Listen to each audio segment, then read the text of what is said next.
empowering and enabling entrepreneurs to prosper.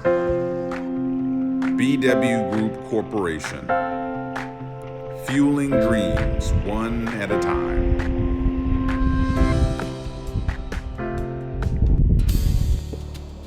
Hey, good morning, family.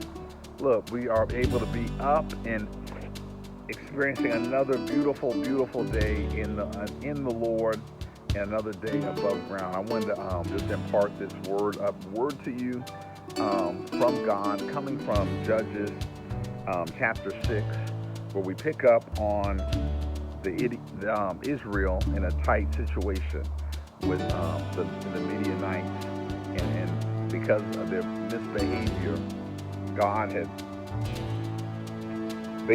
had given them into the hand of Midian for about 7 years, and the other outsiders would come in and they would take over all their stuff and eat all their food and leave no sustenance for the people. If you read there in the beginning of chapter 6. But then they finally got down to a level where they called out to the Lord, and the Lord had sent to them a prophet to talk to them. And it kind of reminded them about, hey, look, the Lord's been so good to you, and how he's brought you up out of all these situations and brought you out of Egypt and brought you out of slavery, right? And he asked them, but they had not obeyed his voice and his direction after all the things that he had done. But an angel of the Lord came, right, and spoke to a brother underneath a terebinth at Ophrah. I think that's a tree. And it was Gideon. Now Gideon was actually beating out wheat in a wine press to hide it from the Midianites. Remember, I told you the Midianites would come in. They were some of the outsiders, right?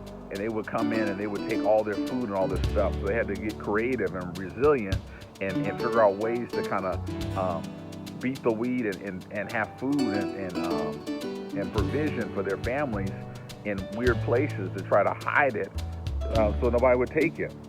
But so this is where the angel of the Lord came and spoke to Gideon, and he said, and this is what the angel of the Lord said right here at chapter 6.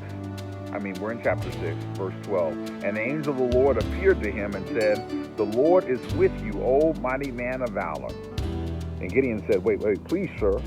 If the Lord is with us, why then has this happened to us? And where are all the wonderful deeds that our fathers recounted us, saying, did not the Lord bring us up out of Egypt?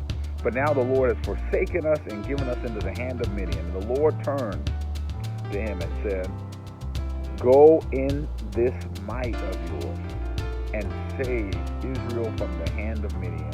And do not I send you? And he said to him, please, Lord, how can I save Israel? Behold, my clan is the weakest of Manasseh, and I am the least in my father's house. And the Lord said to him, but I will be with you. Now that's really good. I want to make sure I'm going to come back around for that one. But the Lord said, but I will be with you, and you shall strike the Midianites as one man. And he said to him, if now I found favor in your eyes. So this is getting, look. So if I found favor in your eyes, then show me a sign that it is you who speak with me. And he said, please don't depart from here until I come to you and bring out my present and set it before you.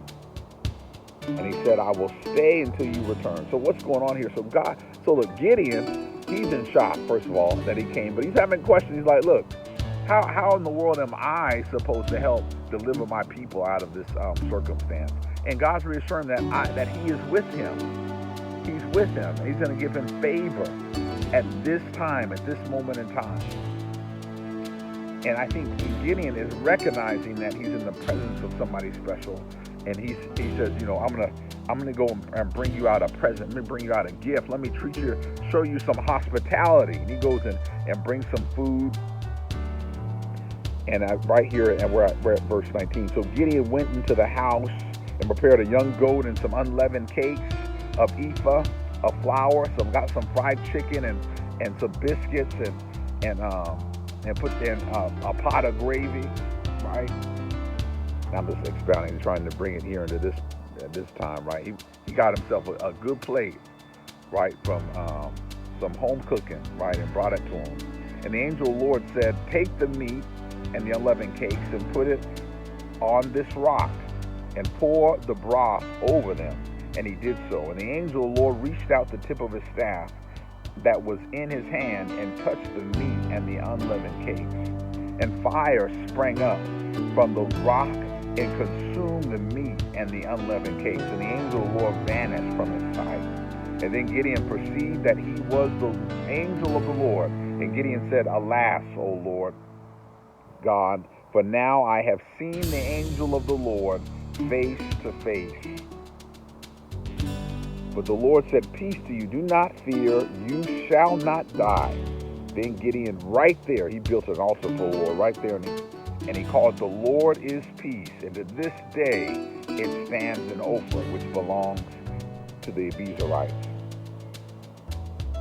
All right, so that night, God said to him, "Take your father's bull and take the second bull, 7 years old, and pull down the altar of Baal that your father has, and cut down the Asherah that is beside it, and build an altar to the Lord your God, who on the top of the stronghold here, with stones laid in due order. And then take the second bull and offer it as a burnt offering with wood of the Asherah that you shall cut down."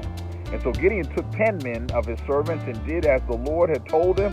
But because he was too afraid of his family and the men of the town, he had to do it during the day. He did it by the night. But overall, he did it.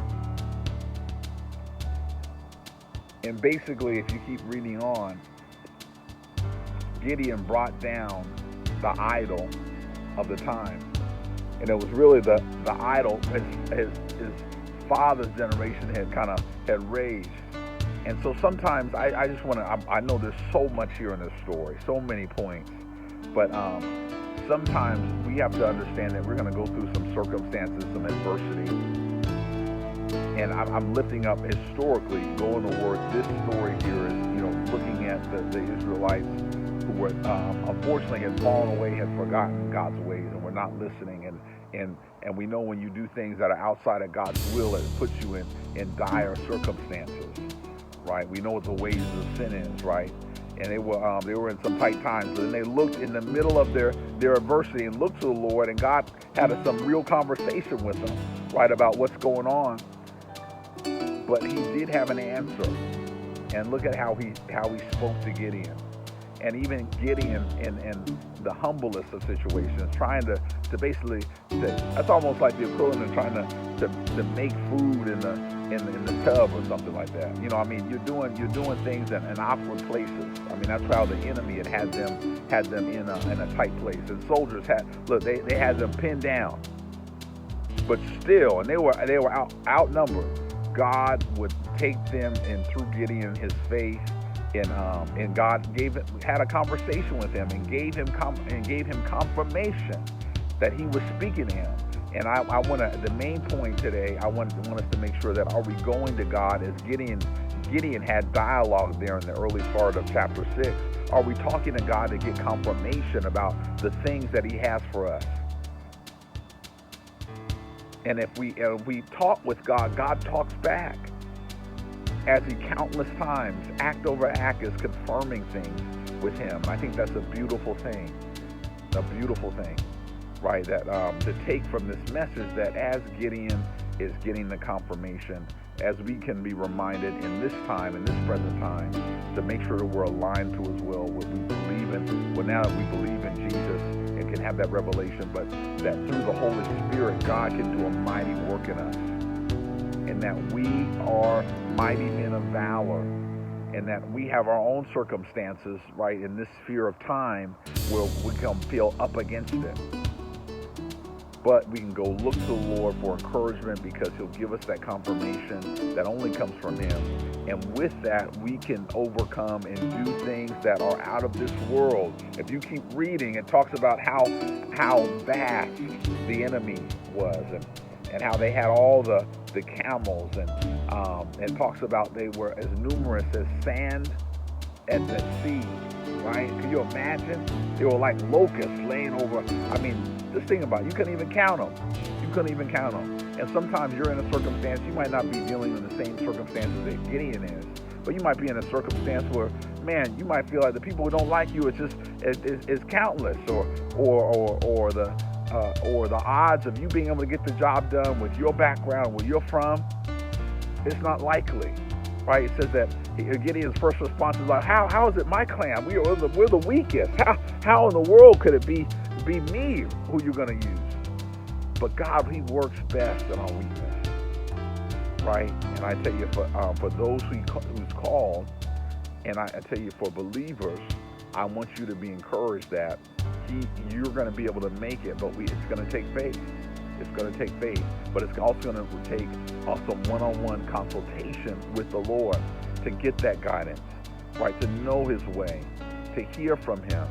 And as we kind of bring it here into the current time, I want you to be praying about for your businesses, for your ministries, for your community outreach elements, for your family, all those things that we're going to God, getting that direction, and then taking it by faith and applying it, no matter how dire the circumstance or how deep the wound might be, or all those things that we deal with internally and externally. The victories God has for us are real, and they can manifest. But we've got to be able to take the charge and really trust Him, and also trust God in our weakness, in our weak state. We know we're not perfect. None of us are without sin, right? But by the grace of God, right? By the salvation, by the hope that we have in Jesus Christ, in believing, right, in that revelation, that's what can change us. And that's how God can use us to do mighty acts for Him. I don't know, you might not be able to defeat an army in your lifetime. That's not what I'm trying to say. I'm trying to say that, but we do fight a spiritual battle against a real enemy, and not against flesh and blood, but against rulers and principalities and spiritual wickedness and dark places. And I mean, all those things are real. But I want all the soldiers out there, and I'm not just talking about those who are in uniform, but all the soldiers out there who wake up and dare to pick up their cross today for the Lord. I want you to know that you are mighty men and women of valor to go out. You might have fear, but even in the midst of fear. Look, Gideon, he faced fear. God was giving him options, right? He said, look, if you're scared, go this way, or go bring this friend down with you, right, to go here. And I mean, if you read chapter 6, he'll make it plain that God, He's still using soldiers that are scared. God can still use you to do mighty acts, and we call that word courage. Courage is being able to act in power in the midst of fear. So go be courageous, mighty men of valor and mighty women of valor in this season, because we need warriors on the battlefield for the Lord. I pray that this word bless you, and I pray it awaken you. And today, go grab your cross. It's a beautiful day outside, but look, we're at battle. So let's go get them, and let's go win, because we can. Be blessed.